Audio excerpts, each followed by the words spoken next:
So let's move on to number 6. The third Divergent movie, Allegiant, pulled in 5.7 million. In its third weekend, I guess it experienced about nearly 40% drop-off. And so far, it only made about 56 million domestic. Let's see, the worldwide figure is what? 136 million worldwide. Right. It's definitely losing its steam. Even worldwide, I mean, the worldwide for the previous 2 films were around 300 plus million. Mm-hmm. This one looks like it's going to have trouble reaching 200 million or even 150. And there's another movie to go. Right, and it doesn't look good for the fourth and final movie. I wonder if they would just kind of cut their losses and do a direct-to-video, direct-to-Netflix. Who knows, right? I mean, because things looks okay, the first 2 movies, right? It opened to about 50 million plus. Things look pretty good for the first 2 movies, yeah. Mm-hmm. And then this movie made about half of that, open to half of that. Yeah, and dropping off really quickly.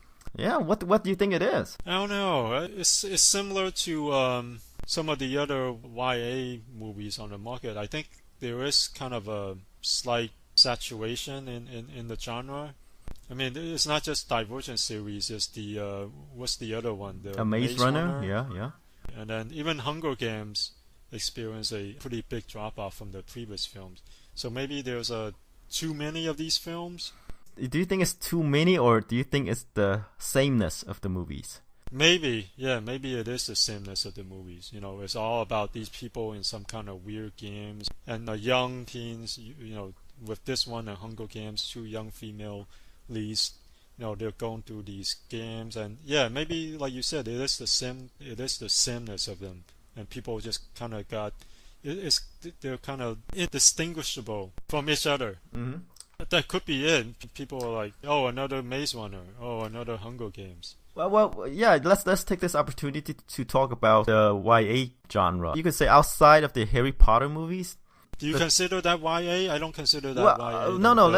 I think Twilight is the one. Twilight is the one that that's more, more relevant. Okay. Outside of the Twilight series, I mean, not a lot of these movies that can carry on. With a movie with young leads, for example, teenage leads, like the Percy Jackson movies. Right. That was shortly after Twilight. There doesn't seem to be many successors. But after Twilight, I thought we were seeing kind of a resurgence in the genre, because you got Divergent, the Divergent series, at least the first 2 did well. Maze Runner did pretty well. And then you have Hunger Games. But I guess maybe it's because we have all three happening at once. Maze Runner, Divergent, Hunger Games. Because before you really only have Twilight. Maybe, but then again, you can say, what about all these superhero movies? They're all going on at the same time, and they seem to do okay. Right. I think with the superhero movies, they're different enough. Like Ant-Man is more of a family film, more of a comedy. Deadpool, is a rated all wisecracking superhero, heavy in gore and blood. And then, Guardians of the Galaxy is more of a comedy. You got comedies, you got thrillers, you got family films. Whereas Maze Runner, Divergent, Maze Runner, Divergent, and Hunger Games are all thrillers. They're all one genre. Mm-hmm. And maybe that's why people are getting tired of them. Mm-hmm. Whereas, the Marvel Universe is more diverse in terms of the genre of films. Even though they're all superhero films, they all span multiple genres. You got your action adventure films, you got your comedies, you got your family film, you got your all-rated thrillers. So maybe that's why comic book movies are able to continue to be successful, while these YA films are kind of dropping off really quickly. Yeah, then again, there's another thing that I would like to also add is because, with all the superhero movies, finally, the reason why it's successful is because they added real actors. Not weightlifters. They finally added real actors to this, and it lends a bit of credibility to these things, right? With these YA series. Well, not just real actors. They also have these critically acclaimed indie directors who add a uniqueness to these films. Right, so they pretty much add talent to this one, right? You know, Yeah, with this YA thing, they're just like grabbing unknowns out of the street, pretty much, and just throw them into these movies and ask them to carry a franchise.